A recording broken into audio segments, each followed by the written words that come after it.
serious. Therapists, what is something people are afraid to tell you because they think it's weird, but that you've actually heard a lot of times before?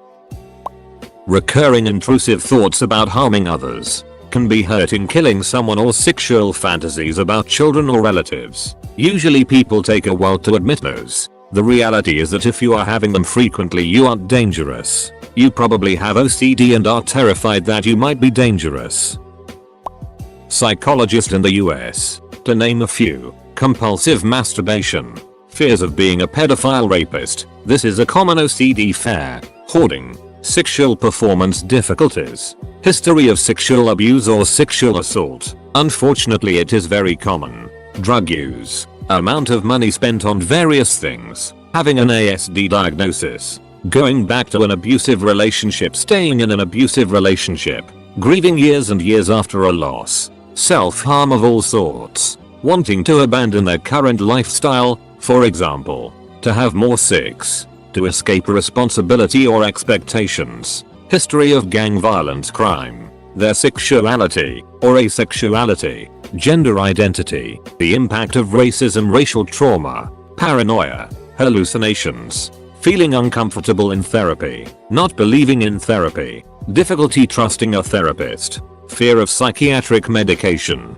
fear of doctors in general. I was surprised to see suicidal ideation on others' responses. Most of my clients seem to talk very openly about suicidal thoughts and urges from the start of therapy, which I think is super healthy. I think that most of the people I've worked with had SI, current or history, as weird as it may seem. I can't imagine what a life without any thoughts about suicide would even look like. At this point, I don't recall a time a patient said something in therapy and I was shocked or even thought, oh, that's new. And if you surprise your therapist, that is okay. I wonder if we asked Reddit, what are you afraid to tell anyone, even a therapist, because you think it is weird? How many people would see that they aren't that weird at all?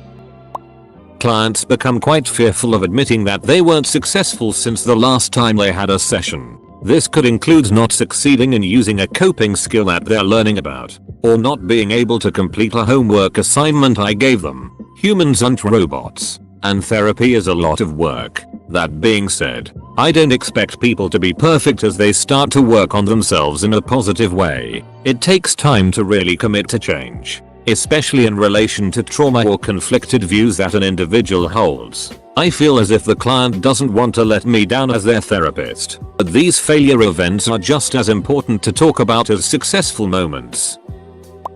I work in an older adult service for people with dementia and mental health problems. I see a lot of family members, carers feeling ashamed of the fact that they are finding it incredibly difficult to care for someone that has dementia or a chronic mental health problem. Carer burnout is a real issue and people need to know that it's not easy to see someone you love struggling every day, or slowly fading away month by month. Carers and family members desperately need time for themselves and need to know that it's okay to feel the way that they do. No one is superhuman and we all have our own needs. It's why we have therapy groups for carers. It's okay to struggle to look after someone and you should in no way feel ashamed of having those feelings. Edit. I am overwhelmed, in the best way, by all the people sharing their stories and relating to this. You are all amazing and I'm sorry I can't reply to all of your comments. Stay blessed, praying. I do a lot of trauma work. Many people who have experienced molestation or sexual assault feel ashamed and confused because their bodies responded.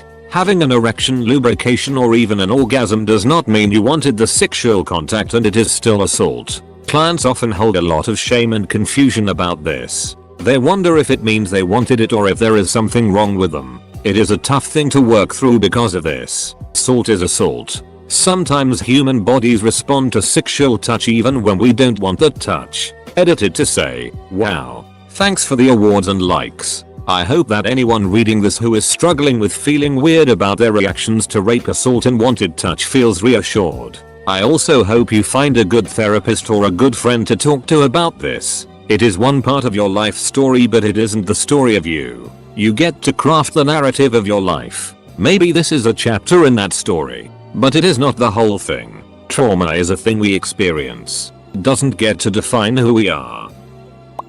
Unwanted intrusive thoughts are normal and do not mean you are a bad person. Yes, even intrusions of sexual, religious, moral themes. By definition, these are thoughts that are unwanted. BC they go against your own values and highlight what you don't want to do. Egg. A religious person having unwanted blasphemous images pop into their mind. Or a new parent having unwanted sexual thoughts about their new baby. However normal these thoughts are, over 90% of the population. The moral nature of these thoughts mean that often people experience a lot of shame and take many years before they first tell someone about them. Edit. Because this is getting more visibility that I realized, the occurrence of these thoughts, images, urges are normal. The best way to manage them is to accept that they are a normal, albeit unpleasant, brain process. And a sign of the opposite of who you are and are therefore VV unlikely to ever do. Let the thought run its course in the background while you bring your attention back to insert something you can see, feel, hear, taste, touch.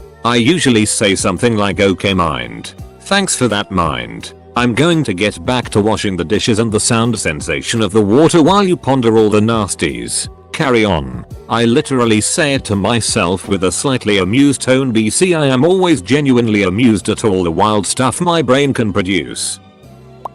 That they hear voices. I've found that a lot of people aren't familiar with their own internal dialogue, your self-talk, and that this is typically normal internal processing. A lot of people think that they are hearing voices and hallucinating. There are some pretty simple questions we can ask to determine if it's hallucinating or just internal dialogue, and most often it's the latter. Edit. I want to clarify that not everyone has an internal voice. Some have none at all. Some have more of a system of thoughts that aren't verbal, feelings, or images. That's normal too. Edit 2. Thank you for the awards. I don't think I've ever had feedback like that. Q. Edit 3. I am really happy to answer questions and dispense general wellness suggestions here, but please keep in mind none of my comments etc. should be taken as a substitute for assessment, screening, diagnosis or treatment. That needs to be done by someone attending specifically to you who can gather the necessary information that I cannot and will not do via Reddit.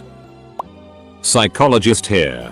Basically, anything having to do with sex. There's so much shame, sexual abuse, sexual fantasies and fetishes, erectile dysfunction, infidelity, becoming sexually assertive. I've been told that I have a good psychologist's face. I try not to have a strong reaction to normalize the discussion. With adolescents, they are extremely anxious to tell me if they've relapsed or aren't doing well. They cut one night or they were suicidal. They're having a lot of negative self-talk or panic attacks. They'll come in pretending everything is okay. It's usually in the last 10-15 minutes that they'll say something. They'll reveal that they worry they'd let me down, that I'd be disappointed in them. It usually turns into a discussion about policing other people's feelings and tolerating emotions. I explain that I care about their well-being and it's my job to monitor my emotions and reactions, not their role.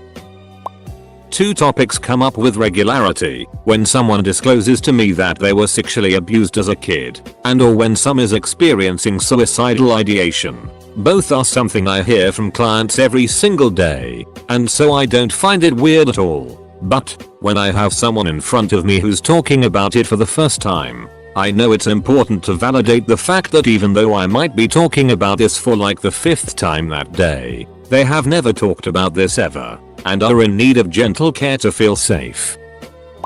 Intrusive thoughts about sex with family members or, in their mind, nymphomania as a result of childhood sexual trauma, and adult hypersexuality isn't often discussed as one of the PTSD symptoms, so people walk around with so much shame about it. Edit. Wow, I just looked at the upvotes and awards and want to say thanks. But truly the best thanks is to help raise more awareness and reduce social stigma so more people feel comfortable seeking help. Easier said than done, obviously, but it is also why I share my own experience. I'd say a common one is believing that there's something innately, irreparably wrong with them that makes them unable to ever truly fit in. For a lot of people it's such a deeply ingrained belief that it can be extremely painful to acknowledge or express, regardless of the level of personal success in their lives. Some of the most common ones have been visual and or auditory hallucinations and suicidal thoughts. I usually hear I don't want to be put in the hospital or I don't want you to think I'm crazy. Also, Basically anything sexual. I'm not going to judge you for being into BDSM, fetishes, etc. Honestly, I've probably heard it before and I'm not here to judge you. Same goes with any non-consensual experiences, especially if we're working through trauma.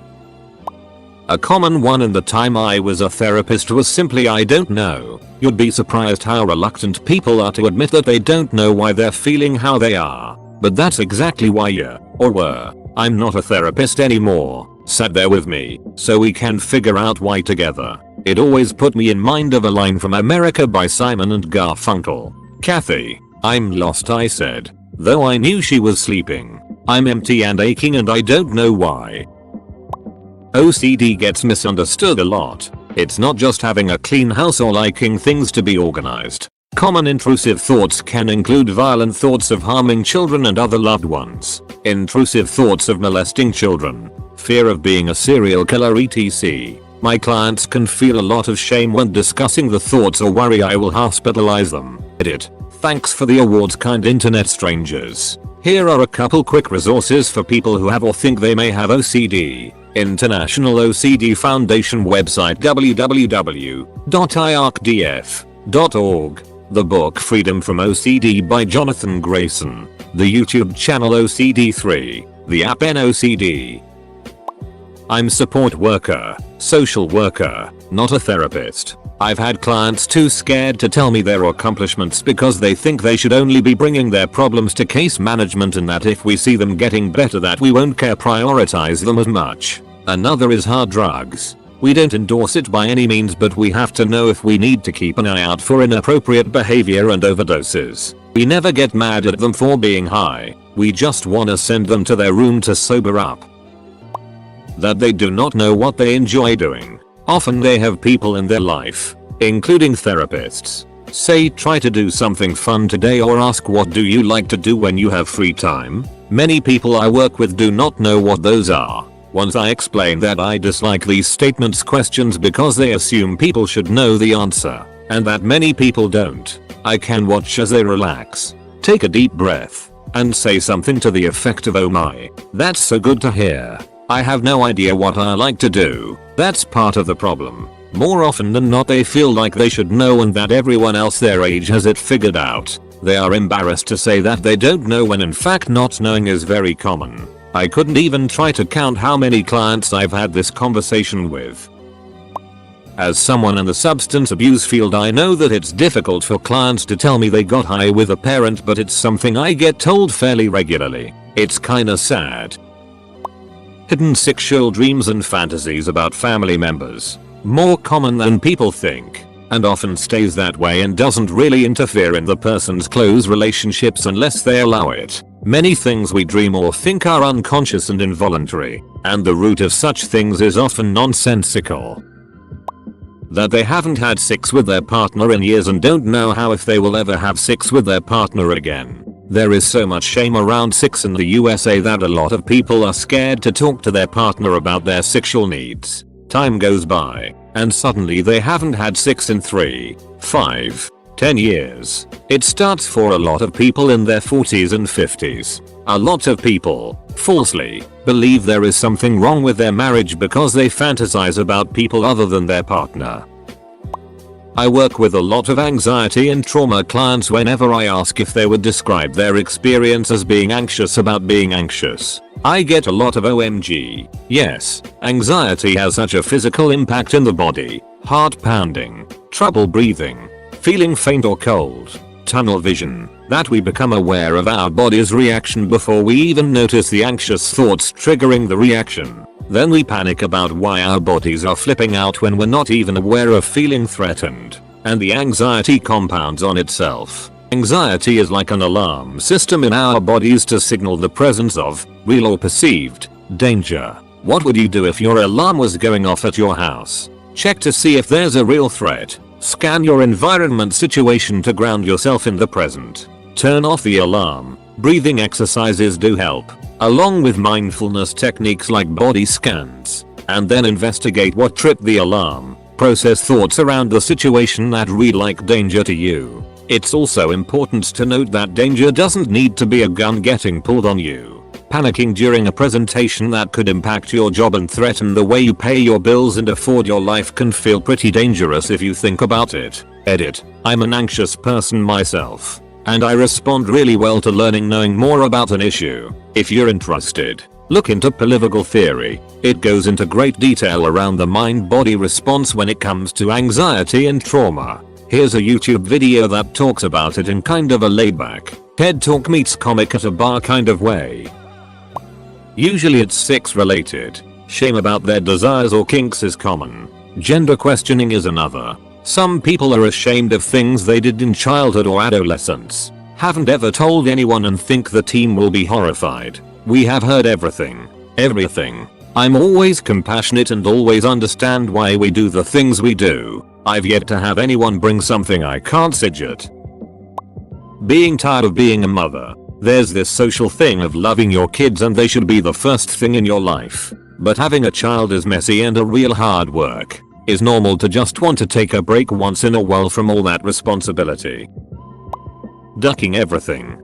Dude, everything. You name it. I've heard it. You regret having your child and wish you never became a mom? Okay. You love your spouse but their cancer came back again and you don't know how you can go through this fight again? Yeah, I get that. Hard drugs? It's been a hard year. You wanna quit your well-paying job to sell carved soap figurines? Okay, well let's talk through what that might look like. You like to collect teddy bears because they give you a special little tingle in your nether regions? I don't kink shame. Seriously, we've heard everything. Everything. Unless it's someone newish to the field, less than 5 years maybe, it's generally not going to shock us. And whatever it is, even if it does seem a bit of a unique circumstance, we'll get the underlying feeling under it. In the end, everyone wants the same overall things: to feel heard, to be loved, to take care of their loved ones, to manage stress, etc. Humans do the best they can,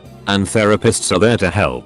But we can't provide guidance if you don't give us a chance. And that means opening up. I know it's scary and some therapists do suck. It's a lot like dating. If you don't click with the first one, move on until you find one you do click with. That they don't like their family members, are angry, want to stop communication with their parents, etc. I work in a country which is more culturally collectivist, so not wanting anything to do with your parents makes you an asshole in the current cultural sense. We deal with this almost on a daily basis. There is deep and profound shame in this, and when we find that line of it might be that your parents are toxic to your mental well-being, trigger your trauma. Many of my clients actually get visibly angry with me. Cultural psychology is so important. Cause when I first moved here I had my American European hat on. Oh boy, did I need to adjust. Edit. I'm in Ukraine. Women often feel really ashamed when they tell me they are burnt out on being a parent or that they never want to have kids. I wish all of them knew how common this thought is. I'm usually more afraid that I'm boring them. Oh, you have anxiety about your normal job and normal family and we've been talking about it for a year now? Let's party L.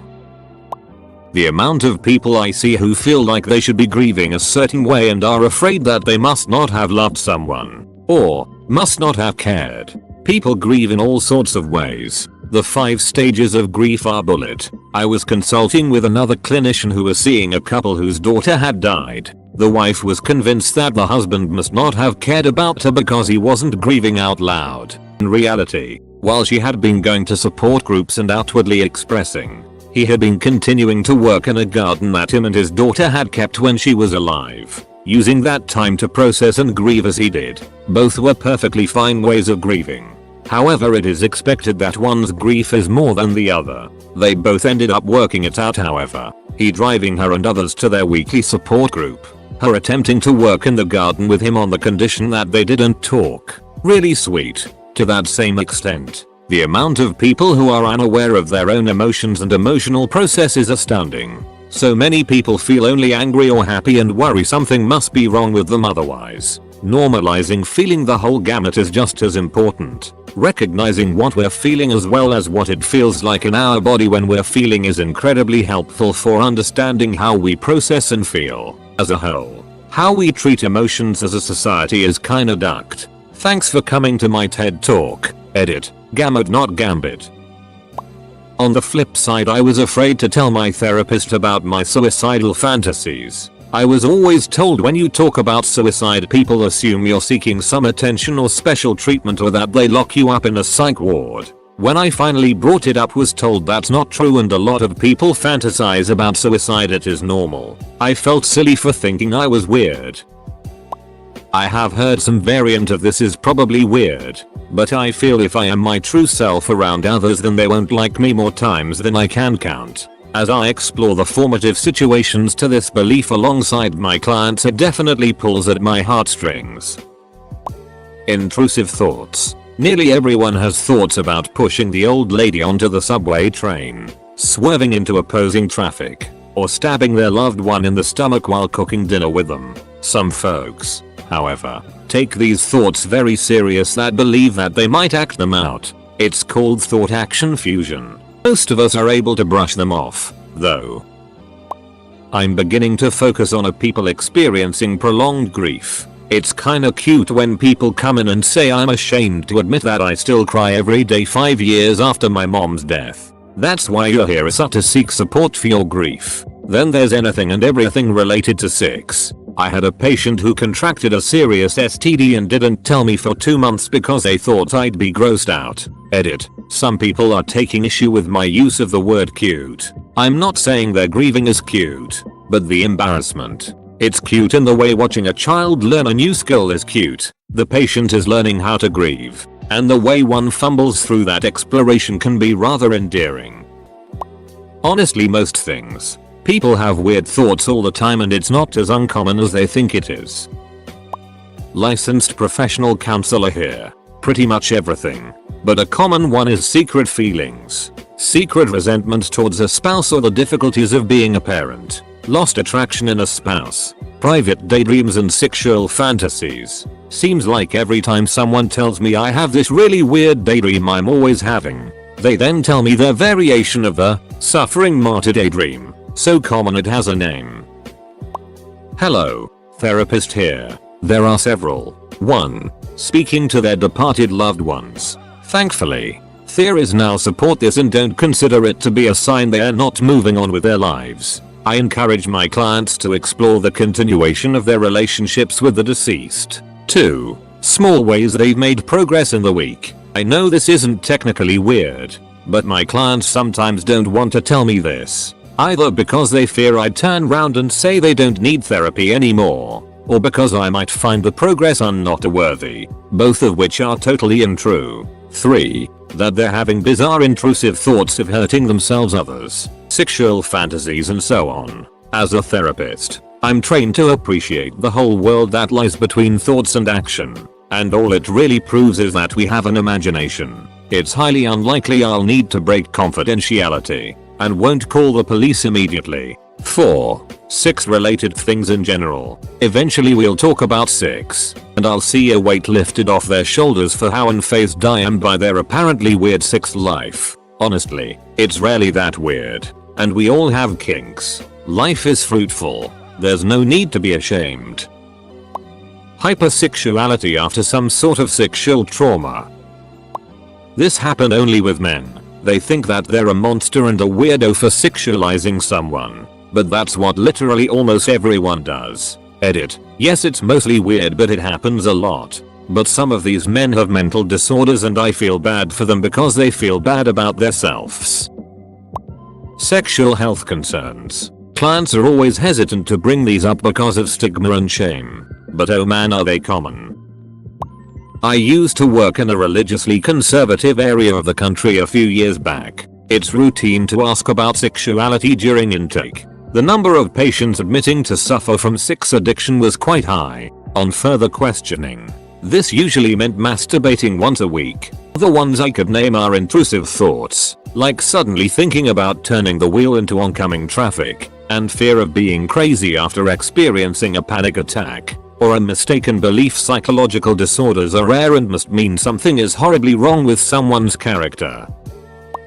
PhD in clinical psychology here, just to name a few. 1. They had sexual semi-sexual encounters with their siblings, same sex or opposite sex, when they were 6-12 years old. 2. That they don't like, Insert annoying thing here about their partner's spouse. This typically happens within a mostly good relationship, where it's like I love my husband. He's a great guy. Insert 10 other good qualities. But I hate that he's drinking, not spending time with me, not spending time with the kids, is messy, etc. 3. For both 6s, that they like sex, like, really like it. 4. That they're kinky. 5. That, despite stating they're straight and possible being hetero married, that they're not straight. 6. That they're really afraid that no one likes them. 7. Anything at all about sex. They're afraid of upsetting someone. They're worried about orgasms. They're worried the other person won't understand their preferences, kinks. 8. That they've thought about suicide but wouldn't actually do it. 9. That they've thought about suicide and had actually considered it. 10. That they feel like they're living their lives out of duty to society, to their parents, to their partner, to their kids, and they hate it. I could go on and on and on and on. Feel free to message me if you've got one you'd like validated. Basically everything. We're all pretty normal at the end of the day, and most people would do and think similarly in similar situations. The big one is catastrophic thoughts. Essentially, those voices, thoughts, etc. in our head that spin out of control and tell us all the ways our lives will catastrophically fail. That they resent parenthood. I'll try my very best for this. I'm learning English. I'm an educative psychologist in a rural school of Latin. Here lots of people is ashamed or afraid with getting married. I mean to live with other people. No problem with teens over 20, but there are older people saying I prefer to live alone instead living with my family. And when I say alone, I mean very alone. Over 10k people here where I am, and I've just met less than 10 old people living with someone else. Not exactly an answer to this question, but something that I think is really important to this thread is talking about how they feel about me. I do my best to check in regularly about how clients feel about me, how I'm doing as a therapist, whether they are getting what they need, etc. It's really important to know for the wellness of clients whether they are getting their needs met. Many people have difficulty directly saying how they feel about another person for fear of making the other person, me, feel bad. It's important to be able to do this though, since it's how you learn to advocate for and manifest your own needs, which is in many cases the point of therapy.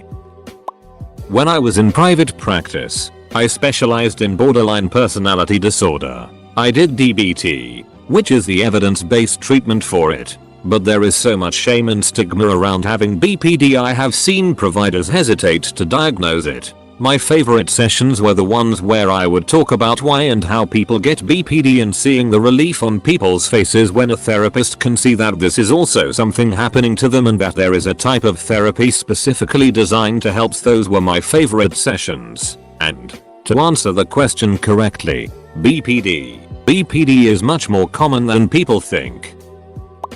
Should we all confess our sins to one another? We would all laugh at one another for our lack of originality. So Khalil Gibran. Sand and foam.